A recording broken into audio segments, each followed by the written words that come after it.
자, 일단은 답을 먼저 부르면요. 1번의 디귿, 2번의 기억님, 3번의 기억니은 디귿, 그다음 4번의 기억, 5번의 디귿, 그다음에 6번의 기억 디귿, 7번의 기억 니은 디귿, 8번의 기억 니은, 9번의 기억, 10번의 기억 니은 디귿. 왜 나한테 주먹 감자를 갑자기? 조금만. 11번의 니은, 12번의 기억, 13번의 기억 니은 디귿, 14번의 기억 니은 디귿, 15번의 기억 디귿, 그다음 16번의 기억 니은 디귿, 17번의 니은 디귿, 18번의 디귿,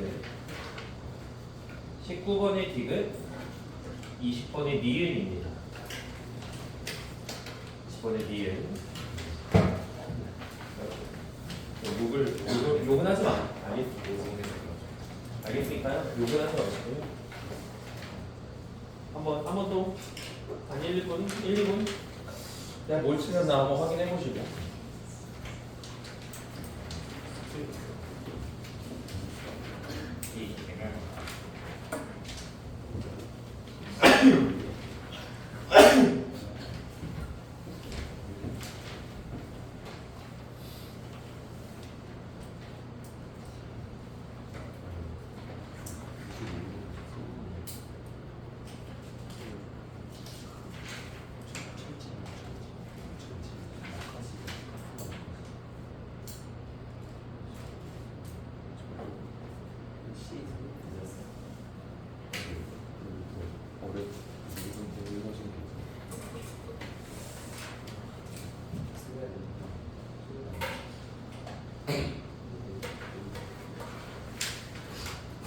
자, 일단 근데 좀 체크해 보시나요?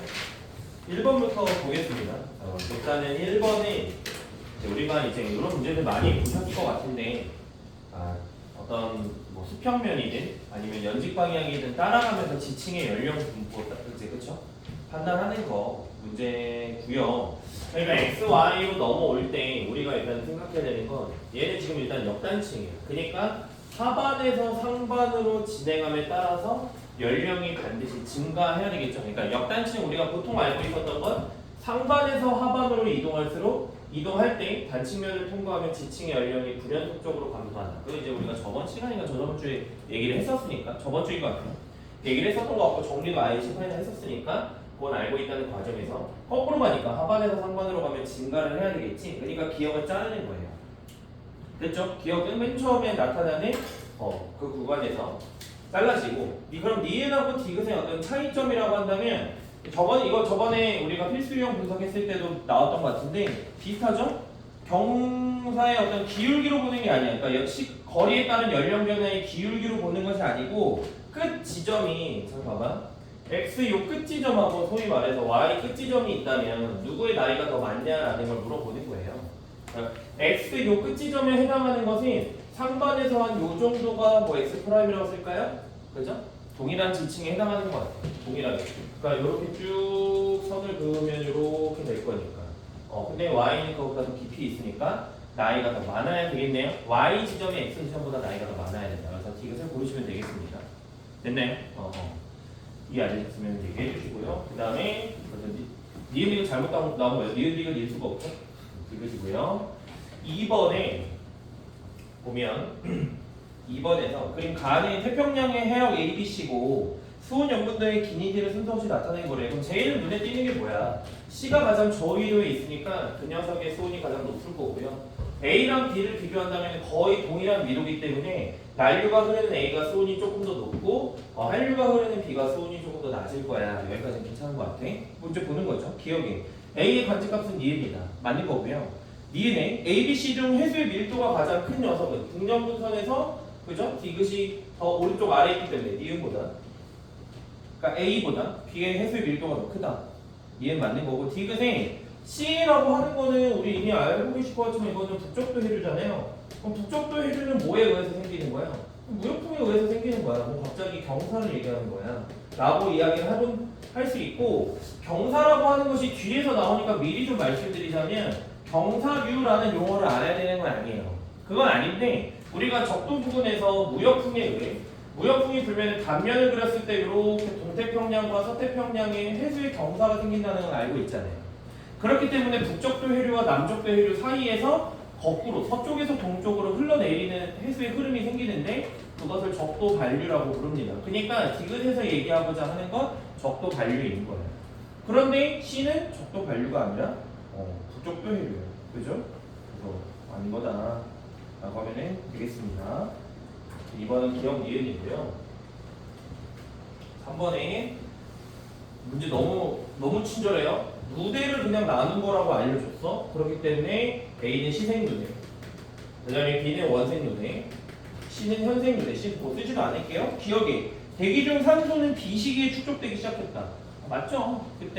그때부터 축적되기 시작한 거야. 그러니까 광합성하는 생명체가 시생누대에 탄생을 했지만 여기서 얘기하는 건 뭐야? 대기 중 산소가 축적되기 시작한 거야. 그럼 처음 생성된 산소는 해양에서 먼저 그러니까 산화 이온의 형태로 철 이온하고 반응했겠지.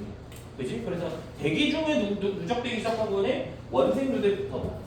그렇다고 해서 그런 원생누대 때 어떤 뭐 육상생물이 등장한 거야? 아니야. 그러고 나서도 엄청나게 몇십억 년에 걸쳐서 이제 고생대 준비가 되면은 오존층이 형성되고 육상생물이 등장하는 거예요. 물론 오존층은 더 그 전의 시기지만 이제 점점 육상생물이 출현할 시간이 마련이 되는 겁니다. 그 기억은 틀린 거고. 니은의 원핵생물은 A식에 출현했다. 가장 단순한 형태니까 A식이 단세포생물을 고르시면 되겠고요. 디귿의 가장 큰 규모의 대멸종 자체가 C시기에만 일어났다. 현생무대에서만. 답은 기억 니은 디귿 고르시면 됩니다. 자, 그 다음에 4번의 문제에서 빨리빨리 가볼게요. 할 수 있는 거, 빨리 갈 수 있는 거 빨리 가봅시다. 4번에 플룸 상승 또는 하강을 관찰하기 위한 모형이야. 자, 그래서 거기 기억에 동글뱅이 기억은, 그죠? 동글뱅이 기억은 플룸 상승률에 해당한다. 맞는 거야. 얘기할 게 없죠? DNA, 위와 같은 지역에서 호상열도. 호상열도는 어디서 나타난다? 섭입대 부분에서. 플룸에 의해서 플룸 어떤 열점에서 나타나는 것이 아닌 것이다. 호상열도는 이제는 더 이상 놓치지 않는 수준까지 오셨을 것 같아요. 섭입돼서 만들어지는 거고요. 디귿의 잉크가 상승하기 시작하는 지점은 지구 내부에서 내핵과 외핵의 경계부 아니죠? 외핵과 멘틀의 경계다. 이것도 이제 안 낚일 것 같습니다. 답은 기억 고르시면 되겠고요. 4번까지는 뭐 그냥 빠르게 왔습니다. 자, 5번을 보면 5번에서 이것은 어떻게 해석을 해야 되냐라고 생각하실 수 있는데 이것도 별건 아니에요. 결론적으로 우리가 그냥 생각을 해봐. 그 헤들리 순환에 의해서 북동 무역풍, 그 다음에 남동 무역풍이 발생을 할 거잖아. 북동 무역풍은 말 그대로 북반구고요. 남동 무역풍은 남반구야. 자, 그것을 그냥 그려보면 열대 저압대가 있을 때 열대 저압대를 기준으로 대략 한 위도 0도 부근이라고 생각하면 되겠죠. 적도 부근. 바람이 이렇게 불잖아요. 북동 무역풍. 그러면 이 왼쪽에 이제 그래프를 보니까 플러스 방향이 남풍, 풍속을 표현할 때 플러스가 남풍이고 마이너스가 북풍이라고 했으니까 플러스 쪽을 나타내고 있는 게 남풍이 불고 있네. 그럼 다시 오른쪽 그림을 봤더니 북동무역풍, 남동무역풍 중에서 남풍이 부는 게 남반구 쪽이다. 그러니까 얘가 한 60도, 그러니까 남이 60도가 되는 거겠죠. 남풍이 불고 있습니다. 그 다음에 얘 같은 경우에는 북이 60도가 될 거예요. 일단 그런 상태로 해석을 하는 거예요. 그래서 기억은 일단 틀린 거예요. 니은도 마찬가지예요. A에서는 북동 무역풍이 분다. 야, 북동 무역풍인데 왜 갑자기 플러스 남풍이야? 뭔 소리야? 니은 틀린 거야. 근데 말하고자 했던 건 조금 더 이제 자세하게 우리가 해석하고자 하는 건 자, 요 지점이 있죠. 남풍과 북풍이 만나는 요 지점이 열대 저압대라는 거. 그러니까 열대 저압대가 뭔데? 방금 얘기했던 것처럼 북동무역풍과 남동무역풍이 만나는 지점이잖아요. 헤들리 순환, 북반구의 헤들리 순환과 남반구의 헤들리 순환이 만나는 지역이 이 자료를 통해서 여러분들은 그 열대 저압대가 북반구에 위치하고 있다. 평균적인 위치가 북반구에 있다라는 것을 기억하셨으면 좋겠어요. 그게 딱 적도에 있는 건 아니라는 거예요. 잊었죠? 적도는 그냥 미도 기준인 거니까. 그렇게 생각해 주시면 되겠고요. 디귿의 남동무역풍이 북동무역풍보다 강하다. 남동무역풍은 풍속이 대체적으로 플러스 2 이상, 북동무역풍은 마이너스 2 정도 됩니다. 디귿은 맞다라고 보시면 되겠어요. 5번은 조금 해석할 게 조금 그죠? 많이는 아니고 그냥 좀 향이 나는 정도로 좀 있었던 것 같고요.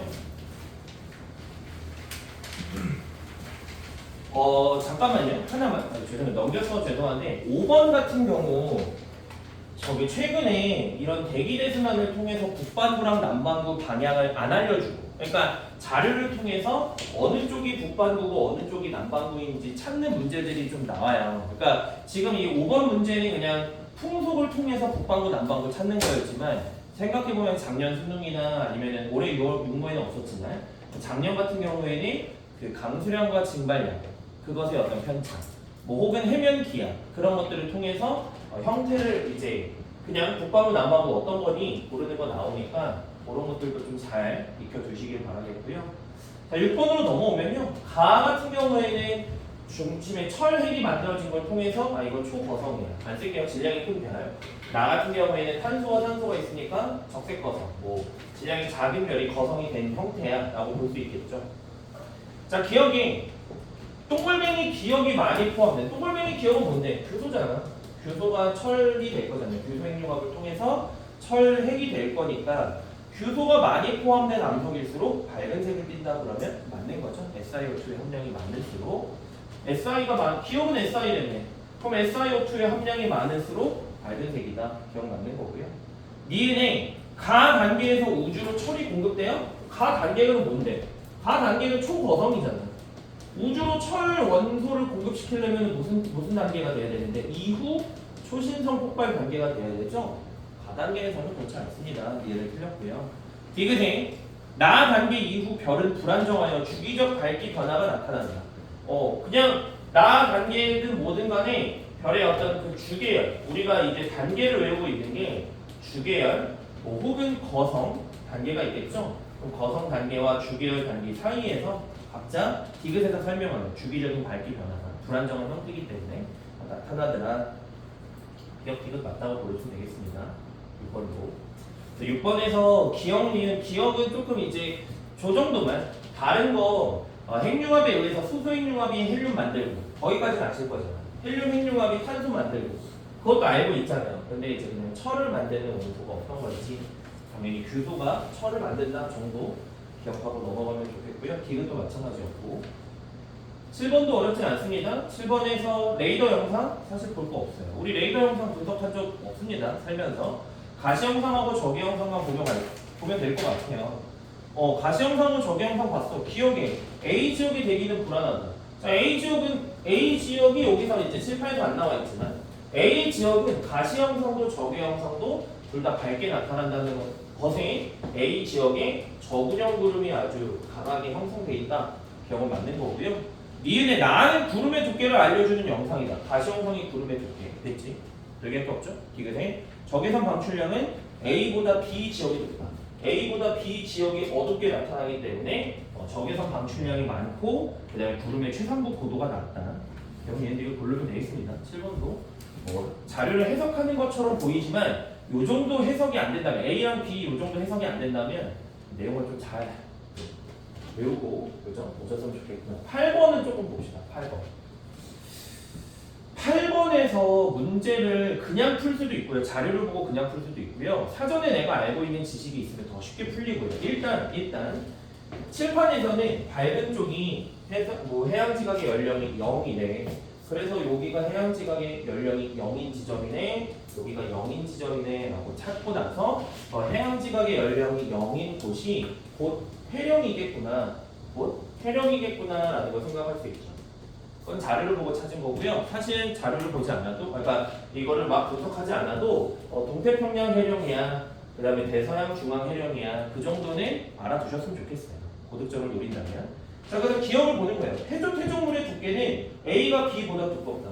B 지역이 A 지역보다 나이가 더 적어요. 거꾸로 A가 B보다 나이가 많아. 지각의 연령이 많을수록 태조물의 두께는 거의 정비례하게 증가한다라고 보시면 돼요. 그래서 기억은 맞는 거고요. 니은에 최근 4천만 년 동안 평균 이동 속력은 B가 속한 판이 C가 속한 판보다 크다. 뭐가 됐든 간에 얘 같은 경우에는 이만큼 왔어. 그죠? 얘는 요만큼 왔어. 라고 가는 게 아니고, 그렇게 가는 게 아니고, 보세요. 그러니까 시간의 간격으로 봐야 돼. 거리의 간격으로 보는 게 아니야. 문제에서. 아마 뭐 모르겠어요. 실수를 하신다면 이런 걸로 실수할 수도 있는데 해령에서 C는 많이 왔네. B는 조금 왔네. 그럼 C가 더 빠르네. 그런 식으로 보는 게 아니고 시간의 어떤 거리에 따라서 이동한 만큼을 보셔야 되는데 사실 이것도 자료로 풀으라는 게 의도는 아닌 것 같아요. 평가원에서 어차피 이 자료를 평가원에서 줬겠지? 그리고 제가 보기만 바꿨겠죠? 평가원에서 준 의도는 단순하게 이겁니다. 자, 얘를 P판, Q판이라고 해볼게. 뭐 판의 이름도 사실 있습니다. 남아메리카판, 라즈카판 이름은 있어요. 우리 다 외우고 있습니다. P 같은 경우에는 해령, 그 다음에 여기가 섭입돼요. 이렇게 3번 이빨로 표시하면 여기가 섭입되죠. 자, 그럼 우리가 알고 있어야 되는 건 뭐야? 판을 이동시키는 힘에 해령에서 밀어내는 힘, 그 다음에 섭입돼서 잡아당기는 힘, 두 가지 힘이 있다라고 배웠어요. 대서양 중앙해령에서 만들어진 남아메리카판은 섭입대로 섭입하지 않아요. 그러니까 얘는 해령에서 밀어내는 힘만 있으니까 이동 속도는 P가 더 빠른 거야 라고 보고 자료를 분석해보면 동일하게 4천만 년 동안 누가 더 많이 이동했는지를 판단할 수 있어요. 4천만 년, 이게 색깔이 제가 조금 애매한데 4천만 년까지면은 뭐 만약에 이 정도 색깔 오히려 P는 거리를 이만큼 이동하는 거고요. 얘는 이만큼 이동하는 거예요. 더 적습니다. 그래서 니은을 맞는 거고요. 디귿의 C에서는 섭입대가 나타난다? 아니다. 섭입대라고 하는 게 즉 판의 경계가 해안선과 반드시 일치하는 것이 아니다. 환태평양 조산대는 우리가 태평양 주변부에 섭입대가 있는 건 알고 있지만 대서양 주변부는 판의 경계가 아니라는 거. 그렇죠? 올 기억해서 푸시면 되겠습니다. 답은 기억 니은이었습니다. 니은. 자, 그다음에 9번. 9번에 그림은 동태평양 적도 부근 해역에서 A시기와 B시기 관측한 구름의 양을 나타내는 거예요. 그럼 동태평양이라고 줬으니까 동태평양에서 엘니뇨 시기의 수온이 동태평양 적도 부근 해역의 수온이 높아지기 때문에 구름의 양이 많아지고 우리는 그렇기 때문에 A를 엘니뇨 시기, B는 문제에서 평상시라고 줬기 때문에 엘니뇨랑 평상시 둘 중에 하나라고 했으니까 B가 평상시라고 할 수 있겠죠. 문제에서 물어보는 거죠. 그럼 뭐 그래서 기억이 제가 아까 이거는 동태평양에서 엘니뇨 시기의 적외선 방출량은 평상시보다 줄어들 것이다. 그렇죠? 구름이 많아지잖아. 구름의 최상부 고도가 높아지니까 적외선 방출량이 줄어들 거고 니은의 적도 해류는 A 시기가 B 시기보다 강해져요? A 시기가 B 시기보다 엘니뇨는 무역풍이 약화된 시기니까 적도 해류가 약화됐을 거예요. 여기서 얘기하는 적도 해류는 북적도 해류, 남적도 해류 얘기하는 겁니다. 적도 반류가 아니고요. 근데 수온약층이 시작되는 깊이의 경사 요거는 수온약층이 시작되는 깊이의 경사 이거 무슨 말인지 이해되세요? 그림을 그려보면 요거 있잖아. 따뜻한 해수와 차가운 해수가 만나는 어떤 그 경계 그곳이 수온약층이라고 우리가 생각하고 있고 그러니까 무역풍의 세기에 따라서 위에 표층 해수의 경사가 변하듯이 밑에 이 따뜻한 해수와 차가운 해수 따뜻한 해수와 차가운 해수의 경계 면적 경사가 변하잖아요. 기울기가. 여기서 얘기하는 건 그건데 수온약층이 시작되는 깊이의 경사는 여러분들 문제 풀 때 이제 와서는 원리가 궁금하지 않죠? 이거 그냥 표층 해수의 경사랑 똑같다고 생각하면 돼요. 그러니까 뭔 소리야? 라니냐 시기에 무역풍이 강해지니까 표층 해수의 경사가 급해질 거야. 그러면 이 수온약층이 시작되는 깊이도 경사가 급해지는 걸로 기억해주세요. 그리고 그것은 뭐 왜 그러냐라고 생각해보면 어렵진 않아. 라니냐 시기에 따뜻한 해수 서쪽으로 많이 이동하니까 따뜻한 해수가 서쪽으로 많이 이동하니까 표층 해수 경사 기울기가 급해져요. 그럼 용승이 더 강화돼요. 그래서 더 급해져. 밑에 거. 그냥 똑같다고 생각해서 문제 푸시면 되겠습니다. 답은 기억이다. 되겠죠? 그거네. 쭉 봅시다. 그 다음에 10번. 10번은 좀 뭔가 그지? 우리를 좀 얕보는 것 같이 뭔가 머리 쓸 것처럼 해놨지만 사실 아니에요. 문제에서 타워느나 나선느나 불규칙이나 하나 중에 하나래요. 가나다가. 그리고 봤더니 평균 색지수는 자 색지수라고 하는 것은 우리가 생각했을 때 여기다 그냥 밑에다 적을까요? 색지수 B-V 값은 왼쪽으로 갈수록 커지는 값이에요. 그 다음에 성과물질 중 수소 질량. 전체 질량분의 성과물질 중에 수소 질량. 성과물질 중에서 수소가 차지하는 질량이 어차피 똑같아. 어차피 3대1. 어딜 가나. 그럼 여기에서 말하고 싶은 게 뭐야? 그냥 전체 질량 중에 성과물질이 얼만큼 있냐를 물어보는 거예요. 전체 질량 중에 성과물질이 차지하는 비율. 성과물질의 양으로만 표시를 하겠습니다. 성과물질은 왼쪽으로 갈수록 적어지는 거예요. 구성하는 별의 평균 연령, 별의 나이라고 쓰겠습니다.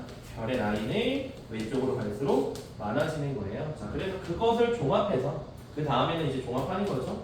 종합하면 다 나가 이렇게 되는 거예요. 우리가 듣고 싶은 말, 그렇지? 그렇게 되는 겁니다. 자, 기억해. 가는 규칙적인 모양을 보이지 않거나 비례칭적이야. 불규칙 은하잖아. 이거 맞는 거야.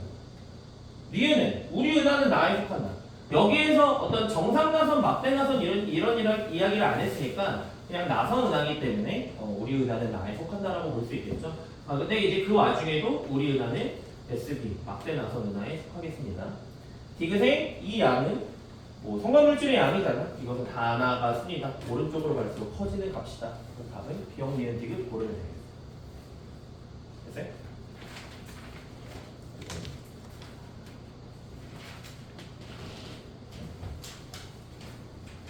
이렇게 좀 어때요? 여기까지 했는데 좀 어때요? 여러분 좀 뭔가 소기의 성과가 좀 나오고 있습니까? 침울해지고 있나요? 다들 나는 누군가, 여긴 어딘가. 이게 이제 오늘이 며칠이야? 오늘이 이제 96일 남았어요? 맞아요? 그 즈음이잖아. 화요일이 100일이었던 걸 제가 기억하니까. 오늘 한 96일쯤. 쌍 100일도 꺾였는데 아닌가요? 아니면 이제 친구들끼리 야 100일도 꺾였고 이제 우리 금요일이가 한잔 하고 오늘 와가지고 이렇게 다 침울해진 어떤 그런 아니죠? 다들 하여튼 스팅을 할 수 있어. 100일의 기적 막 이런 얘기 있죠. 100일의 기적 없나요? 그런 얘기 말 없나요? 그냥 내 머릿속을 지나간 말인데 할 수 있을 거예요. 여러분들이 만들어낼 수 있을 거예요. 할 수 있을 거라고 믿고요. 11번에 그림 간에 우리나라의 어느 해양 관측소에서 관측된 풍속과 풍향 변화. 나는 이 관측소에서 표층동 변화를 나타낸 것이다. A와 B는 서로 다른 두 태풍의 영향을 받은 것이다. 그래서 문제에서 다시 보니까 풍속하고 풍향을 나타낸 거니까 실선이 풍속이고 점박이들이 풍향이야라는 거는 볼 수 있겠죠. 그래서 점은 불연속적으로 변했으니까. 그러면 이걸 보자마자 가를 딱 보자마자 느껴지는 게 뭐예요? 풍속이 증가했다 감소하기만 했네. 그 얘기는 뭐야? 태풍의 눈을 통과하지 않았네요. 되셨죠? 가나를 통해서 풍속이 0인 지점이 없다. 풍속이 증가했다 감소했다 다시 증가하는 형태로 나타났다면 이거 뭐 도형으로 뭐라고 해야 될지 잘 모르겠지만 하여간 우리는 가를 보고 태풍의 눈을 통과하지 않았다는 걸 알 수 있어요. 그래서 기억은 틀린 거예요. A 시기에 하강기류가 나타난다. 한 번만 쓰겠습니다. 우리는 태풍의 눈과 그냥 주변이라고 표현했을 때 태풍 자체가 열대 저기압이니까 강한 상승기류 아닌가요? 그것은 태풍의 눈 주변에서 강한 상승기류가 나타나는 형태고 태풍의 눈에서는 약한 하강기류. 원리 이제는 필요 없어요. 그렇게 원리를 묻지도 않습니다. 문제에서. 그러니까 기억하시면 돼요. 약한 하강기류. 태풍의 눈이 없으니까 하강기류 없었다. 미엔의 B 시기의 관측소는 B 시기의 태풍의 풍향은 북동풍에서 북서풍으로 시계 반대 방향으로 변했어요. 그러니까 안전반원에 위치했다라고 하면 되겠죠? 이해는. 디귿 A 시기에 급격한 수온 하강. A 시기에 수온이 하강했어. 그러니까 B 시기에 이 해역을 지나가게 되면 태풍의 세력이 좀 약화되겠죠. 그럼 중심기압을 하강시키는 게 아니라 상승시켰을 것이다. 그래서 디귿은 틀렸다. 답은 니은 됐습니다. 그죠? 다음에 12번. 12번도 절대 연령을 사용하는 반감기 문제인 것 같지만 낚시예요. 반감기 필요가 없어. 일단은 문제에서 여러분들이 이 정도는 그냥 생각은 막 깊게 고민 안 해도 방사성 원소 X는 처음 양이 화성암에서 각각 40%, 20%가 발견됐다. 그러면 이 문제에서는 사실 쓸모가 없지만 40%, 20%? 둘 다 일단 반감기가 한 번은 지났네. 즉 나이가 1학년은 넘었네. 그리고 둘의 관계가 2분의 1 관계니까 얘네들의 연령 차이가 1억 년 차이겠네? 됐습니까? 그 정도는 그냥 문제 쓸모없어. 안 적어도 돼. 근데 이런 거 그냥 당연하게 생각하고 갈 수 있어야 되는 거야. 이제. 왜냐? 작년에 8분의 3, 16분의 3 이런 걸 이제 주어졌기 때문에. 기억. 화성암 A에서 D가 포획암으로 나타날 수 있다. 네. 변성 지역이 D에서도 나타난다는 거는 A는 D를 관입했다라는 거고요. 그러면 D를 관입하고 있기 때문에 A에서 D의 포획암이 나타날 수 있겠죠. 니은 화성암 B에서 공룡 화석이 발견될 수 있다. 화성암 공룡 화석 그냥 X 치면 돼요. 예전에 이거는 설명했었습니다. 화성암에서 나타날 수 없다. 유빈 씨 또 낚였어?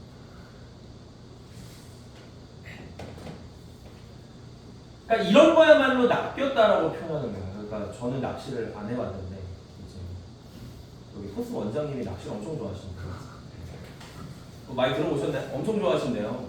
맨날 이제 저기 좀 문이 잘 닫혀 있죠. 일요일에 이제 그 첫 타임 끝나면 식사를 같이 하는데 이제 또 원장님 연세가 또 있으셔서 그런지 아무도 관심이 없대요. 하지만 낚시 얘기를 주구장창 하세요. 계속 주구장창. 뭐 곤욕스럽다 이런 건 아니에요. 그런데 이제 그냥 근데 놀랍게도 이제 요새 옛날에 이제 지금이 25년이니까 뭐 한 2010년대 초반, 뭐 2000년대 초반 이럴 때가 아니니까 막 그러세요 이런 그게 막 다른 선생님들이 원장님이 낚시 얘기를 하신다고 막 원장님 저도 가보고 싶습니다 막 이런 걸 아무도 안 해요. 아주 조용해요. 아무도 리액션도 안 해요. 하지만 원장님은 그냥 계속 떠드세요. 낚시 얘기. 그렇게 그런 식으로 이제 낚여져 올라오는 물고기가 되지 않기 위해 그죠? 안 해야 된다. 알겠습니다. 디귿이 화성암 A는 B보다 먼저 관입했다. A는 단층에 의해서 단절되지 않았지만 B는 단층에서 단절됐습니다. 그러니까 지질학적 사건 순서가 B 단층 A라고 할 수 있겠죠? 기억 보시면 되겠고요. 12번은 절대 연령 안 썼습니다. 문제에서. 기억이었고요. 자, 그 다음에 13번 문제를 보면 요거는 그냥 13번 문제야말로 좀 이런 거를 좀 까다로워 하시는 분들은 진짜 좀 많이 이제 계속 여러분 발목을 잡는 그런 유형일 것 같은데 사실 문제에 엄청난 원리가 있진 않고 그냥 자료 해석이에요. 정말 그냥 단순한 자료 해석. 그렇지? 그러면 우리는 어떻게 해요? 있는 대로 그냥 자료 해석하는 거예요.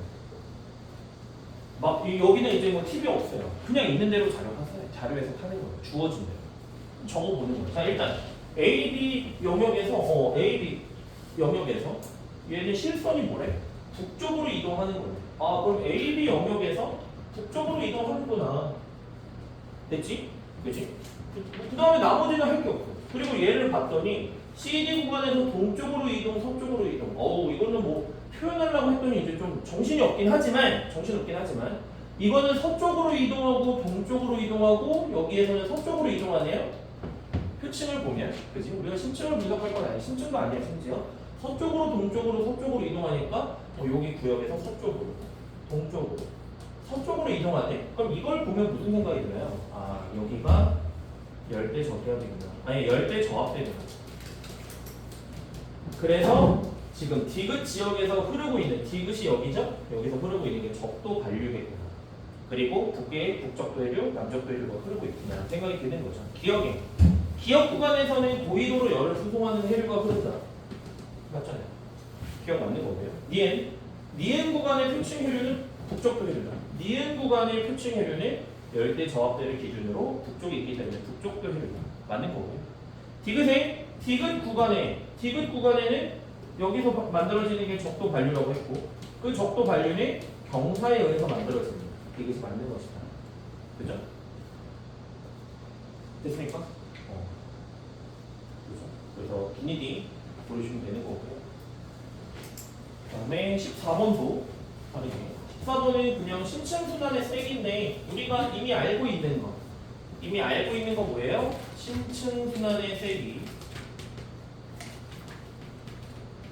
세기는 표층순환의 세기와 서로 영향을 주는 관계지. 정비례라고 저는 표현을 했지만 서로 영향을 주는 관계예요. 그럼 기억에 A 시기보다 B 시기의 심층순환의 세기가 약해졌기 때문에 북대서양 표층수도 약해질 거고요. 극지방에서 빙하가 녹음물이 유입이 되면 염분이 낮아지니까 밀도 감소, 침강 약화. 그럼 신층순환 세기 약화되겠죠? 북대서양에서 저위도와 고위도의 표층수 온차가 크다. 북대서양에서 저위도와 고위도의 표층수 온차가 크다. 이것은 무슨 얘기야? 표층순환이 잘 일어나지 않고 신층순환이 잘 일어나지 않으니까 저위도에 남는 에너지를 고위도로 운반하기가 어려워지는 거예요. 그래서 오히려 우리가 보통 표층순환, 신층순환이 약화된다는 것은 지구온난화가 심각해지는 거네. 그래서 고위도가 뜨거워지는 거네? 아니에요. 저위도와 고위도는 에너지 차이가 더 극명해지는 거고 저위도는 더 더워지고 고위도는 더 추워지니까 사람들이 살 곳이 없는 거예요. 여러분들 저거 봤어요? 못 봤어요? 그 영화 중에 투모로우 봤어요? 못 봤어요? 투모로우 영화 모르세요? 그거 봐야 되는 거예요. 투모로우 영화를 보면 갑자기 북대서양에서 이 북대서양의 표층순환, 신층순환 그 컨베이어 순환이 멈춰요. 영화 내용이에요. 그래서 이제 거기에 뭐 기상학자들이 난리를 쳐. 그거 있잖아. 쇼츠나 이런 데 보면은 그거 있죠. 장관님 컨베이어 순환이 멈춘 것 같습니다. 소집해 해가지고 막 이제 막 그런 짓거리를 하고 실제로 엄청난 추위가 밀려와요. 그러면서 막 날아가던 헬기 문을 열자마자 헬기 조종사가 얼어 죽어요. 그거는 이제 좀 말이 안 되지. 그 정도는 아니지만 하여간 이제 그거 꼭 보세요. 투모로우는 정사입니다. 그럼 꼭 봐주세요. 하여간 디귿에 다시 돌아서 잡소리는 빼고요. 디귿에서 북대서양에서 저위도와 고위도의 표층수 온차가 커진다. 그러니까 신층순환 세기와 표층순환 세기가 약화된다면 저위도에서 고위도로 에너지 수송량이 줄어들기 때문에 저위도와 에너지 불균형이 저위도와 고위도에서 에너지 불균형이 심화된다. 그거까지 기억해 주시면 되겠습니다. 혹시 몰랐다면 14번은 기억 내용. 15번 이제 이런 것도 딱 낚이기가 딱 좋고 그냥 해석을 어떻게 하느냐 그죠? 그 차이죠. 일단은 문제를 딱 보자마자 해석하고 싶은 게 뭐가 있냐면 세타라고 하는 게 과연 어떤 우리가 보통 표현하는 자전축의 기울기 경사 각이냐 아닌 거죠. 아니에요. 세타가 자전축의 기울기 경사각이 아니야. 무슨 얘기냐? 자, 우리가 이제 보통 지구가 있을 때 이렇게 공전 궤도면이 있을 거고요. 그 공전 궤도면에서 그냥 수직인 선이라고 표현할 건데 그냥 수직이라고 하겠습니다. 이렇게 있을 거야. 우리가 표현하는 지구 자전축이 기울어져 있다. 그때의 자전축의 경사각은 이게 세타예요. 되셨죠? 그죠? 요걸 얘기하는 거예요. 문제에서는 근데 세타가 공전 궤도면과의 기울어진 각도를 얘기하고 있기 때문에 이 문제에서 90-세타라고 하는 어떤 그 값이 자전축의 기울기가 되겠죠. 자전축의 기울기가 됩니다. 자, 그리고 소문자 A와 소문자 B를 봤더니 소문자 A는 원일점 거리인 거고요. 소문자 A는 그 다음에 소문자 B는 근일점 거리예요. 그러면 우리가 원일점 거리와 근일점 거리를 변화시키는 요인은 뭐야? 20률이잖아. 그럼 그거 가지고 한번 잘 생각을 해본다면 20률이 커졌을 때 원일점 거리와 근일점 거리 차이가 어떻게 돼요? 더 커지잖아요. 그래서 문제에서 이야기하는 A-B가 클수록 A-B는 원일점 거리, 근일점 거리의 어떤 차이니까 그게 클수록 20률이 커지는 값이야, 증가하는 값이야 라는 거를 단숨에 생각해 볼 수 있을 것 같아요. 그리고 이제 문제 보는 거죠. 기억에 세타가 일정할 때 세타가 일정하면 기울기 안 변하는 거고 A-B가 커지면 20률이 커지는 거네. 그럼 20률이 커진다라는 거는 근일점 거리가 더 가까워지는 거죠. 이제 다시 돌아와서 북반구에서 겨울은 어디야? 근일점에서 북반구가 겨울이에요. 근일점에서 안 써지죠? 그치? 그러면 우리가 지구가 공전하는 속도를 봤을 때 근일점에서 빠르고 원일점에서 느리단 말이야. 그러면은 근일점 거리가 가까워진다는 거는 근일점에서 공전 속도가 훨씬 더 빨라진다. 겨울로 지나는 기간이 더 짧아진다. 기억이 맞는 게 되는 거예요. 대신에 근일점 거리가 가까워질수록, 그러니까 태양에서 거리가 가까울수록 어떤 태양과의 거리, 오른쪽에 있을까요?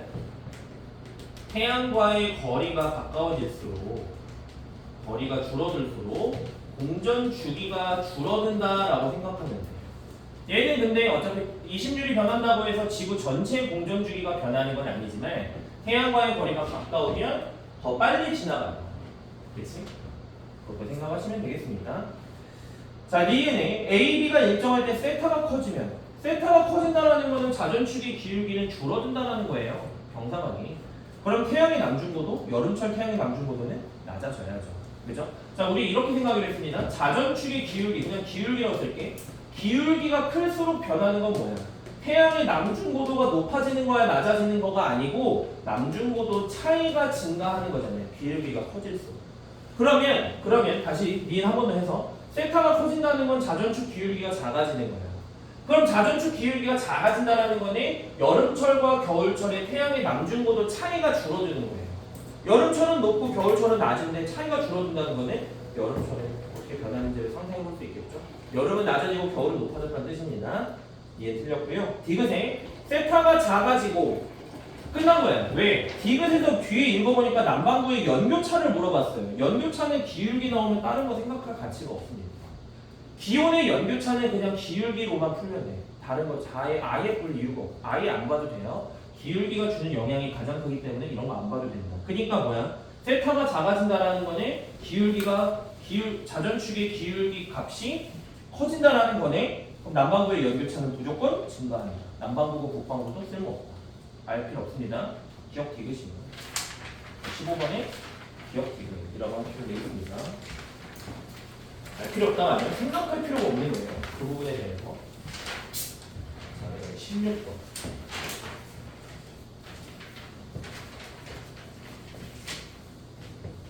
16번도 뭐 엄청나게 복잡한 계산을 넣진 않았는데 일단 문제에서 주어진 자료가 행성 A와 B에 의해서 식현상이 나타나고 있고 그때 중심별의 겉보기 밝기인데요. 공전주기를 이야기를 알려줬어요. 공전주기를 알려준 게 A가 B보다 짧대.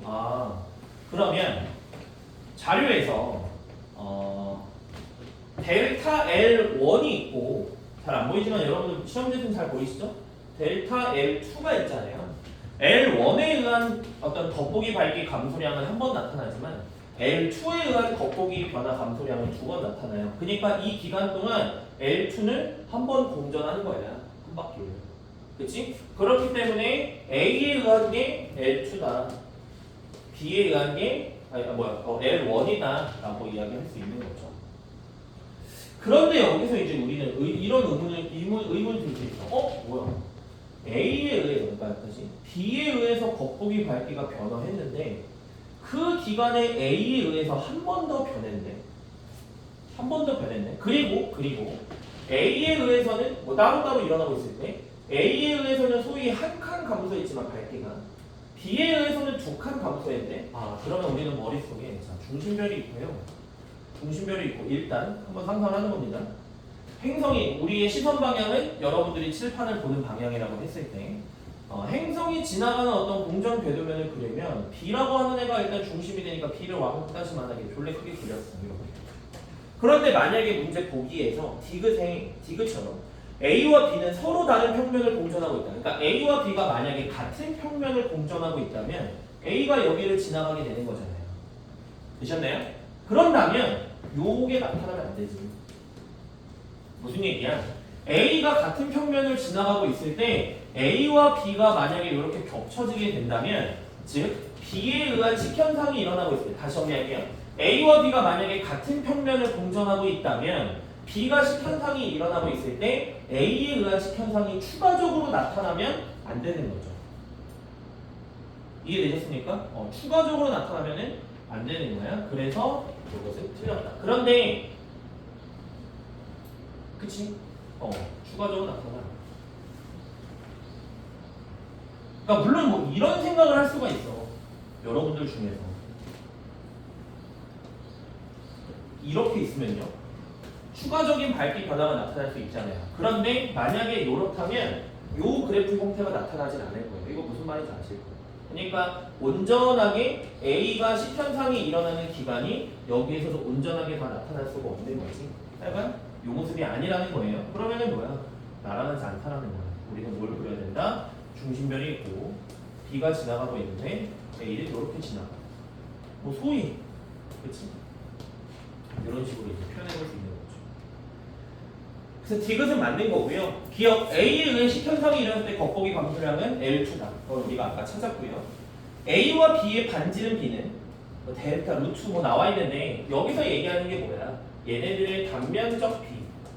그러니까 행성에 의한 겉보기 밝기 변화. 겉보기 밝기 변화 델타 L은 원이든 투든 그것은 저기에 비례하죠. 행성의 단면적에 비례한 값이고 그것은 행성의 반지름의 제곱에 비례한 값이다. 그러니까 문제에서 반지름의 B를 물어봤기 때문에 루트를 씌운 거다라고 하면은 기억, 니은, 디귿 고르는 건 어렵진 않은 것 같아요. 요번에 이해 보기는 어렵진 않았던 것 같습니다. 공전주기에 의해서 A와 B만 찾았다면 그거 해석하는 것은 어렵지 않게 쉽게 해석이 됩니다. 자, 그 다음에 17번. 17번은 제가 아까 요거는 자료는 수정을 했었죠? 은하 C, D가 아니고 은하 A, B입니다. 여기에 나오는 게 A, B고요. 일단은 숫자가 조금 너무 더럽다고 생각을 하셔도 그죠? 왜? 아까 썼었잖아요. 진짜요? 리얼이에요. 진짜요. 그죠? 우리는 매트릭스의 삶으니까 진짜. 어? 왜 뭐, 아니 이거 엄청 크게 썼었는데 너무 집중했어. 죄송. 제가 죄송해야 되는지 잘 모르겠지만 죄송합니다. 자, 우리 은하가 있고 A, B, C가 있는데 A에서 나타나는 B에서 나타나는 막 이런 것들이 있네. 일단은 이 수의 관계가 260이라고 하는 거는 65 곱하기 4고요. 195는 65 곱하기 3이라는 생각이 떠오르시죠? 이과잖아. 나한테 뭐라 하지 말아야겠다. 내가 낸 게 아니고 내가 숫자를 적은 게 아니고 기출이야. 그래서 3, 4, 5 뭐야? 그럼 C까지의 관계는 65 곱하기 5겠구나 라는 게 떠오르실 것 같아요. 일단 기억 먼저 해석을 해볼까? 야, 기억이 491.2냐라는 건 이제는 안 낚일 것 같은데 의도가 뭐야? 문제에서 물어본 의도가 뭐예요? 은하 B에서 기준 파장이 500에 대한 파장 변화량 델타 람다가 31.2가 나왔잖아.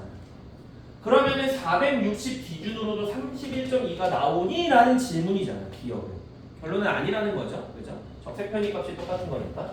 그러니까 뭐야? 델타 람다 제로분의 델타 람다 값이 일정한 거지 파장의 변화량 값이 일정한 게 아니니까 기억은 틀린 거고 허블 상수는 이거는 계산식만 제가 봐드리면 될 것 같아요. B라고 하는 거 우리가 식을 다시 써보자면 시선 속도 V는 람다 제로분의 델타 람다 곱하기 C는 H 곱하기 R이니까 은하 B를 기준으로 기준 파장 500분의 31.2 곱하기 3 곱하기 10의 5제곱 km/s는 허블 상수 곱하기 R R이 얼마야? B까지가 260이라고 하면 되는 거죠? 이거 계산하면 돼. 이해 나와요. 디귿에 우리 은하로부터 C까지의 거리는 A까지의 거리보다 130메가파섹터 길다. A도 그대로 계산하면 돼. 어떻게? A도 500분의 23.4 곱하기 3 곱하기 10의 5제곱은 H72인 거 알아냈으니까 그거 곱하기 R, A라고 할게요. A 찾을 수 있죠? 그래서 A까지의 거리를 계산하면 얼마가 나오냐면 195가 나와요. A까지의 거리가 195가 나옵니다.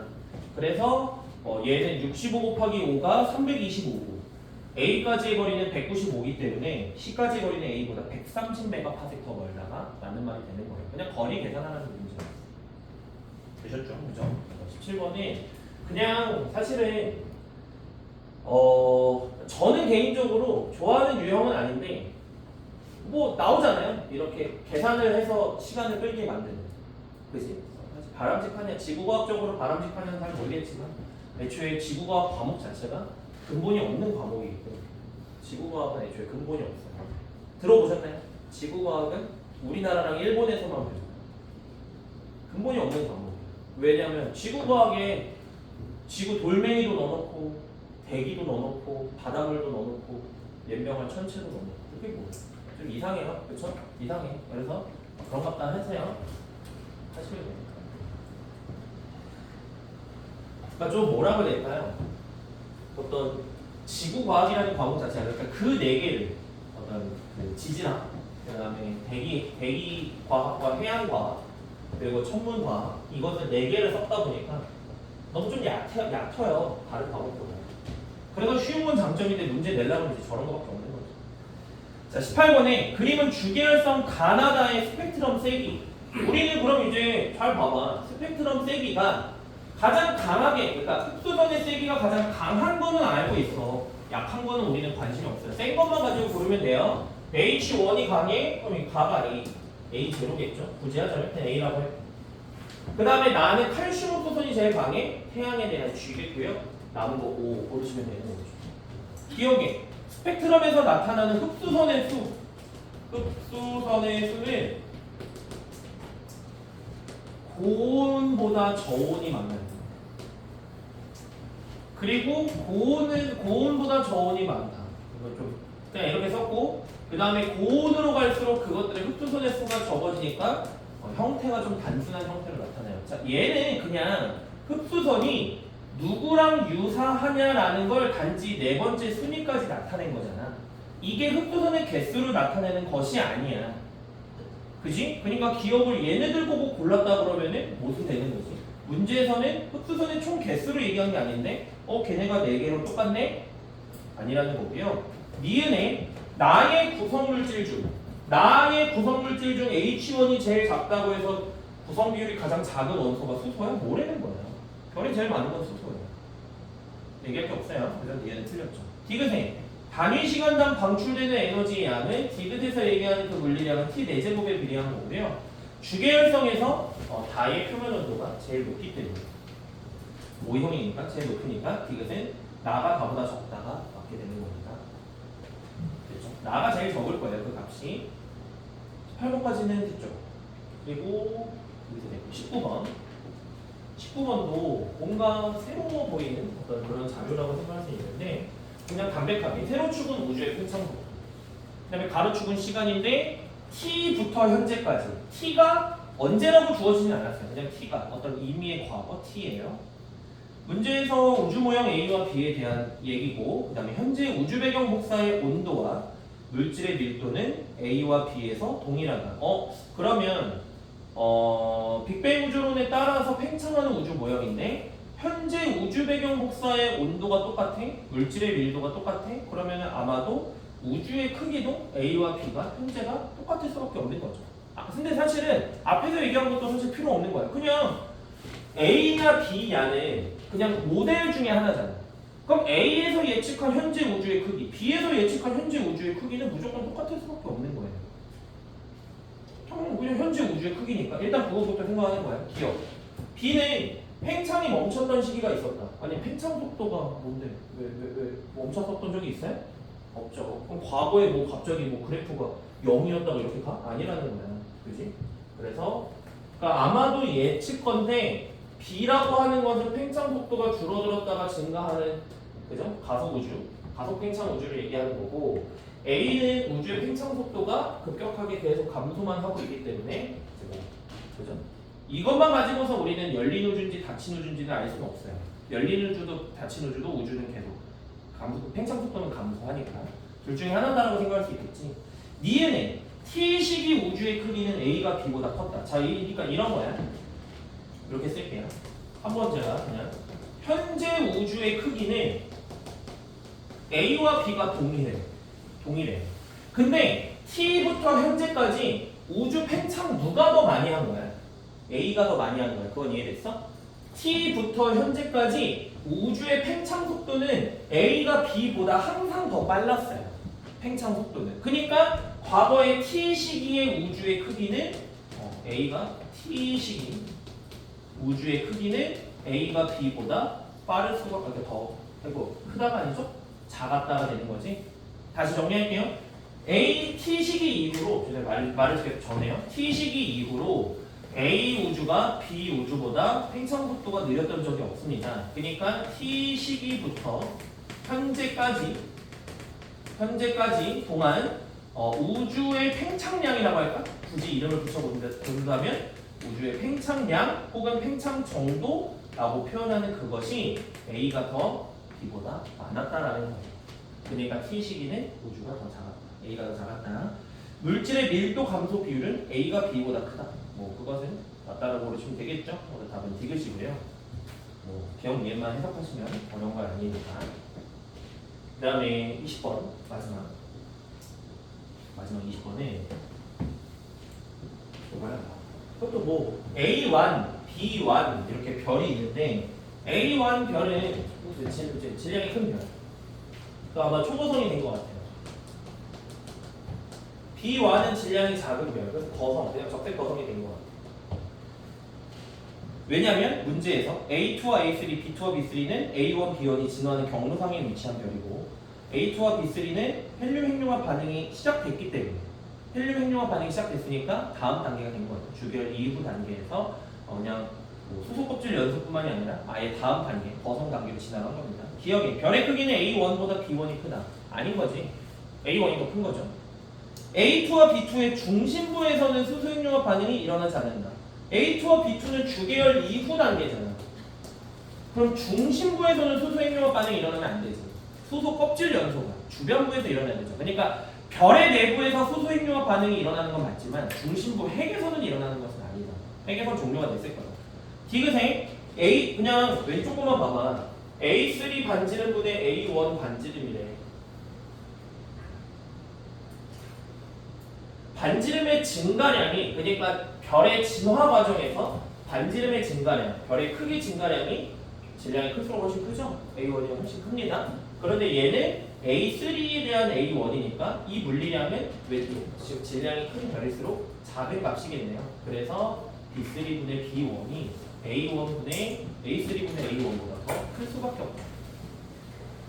그러니까 조금 극단으로 생각하면 얘 질량이 작잖아. 그러면 반지름 증가량이 매우 작을 거 아니야. 그러면 거의 1에 수렴하는 값이죠. 굳이 표현한다면 얘는 원래 커지지 않아. 그러니까 극단으로 보내면 얘는 0에 수렴하는 값이지. 굳이 표현해본다면 작아지는 값이니까. 그래서 디귿은 틀렸다라고 하면 되겠습니다. 그래서 20번의 답은 니은이고요. 자, 일단은 여기까지 했고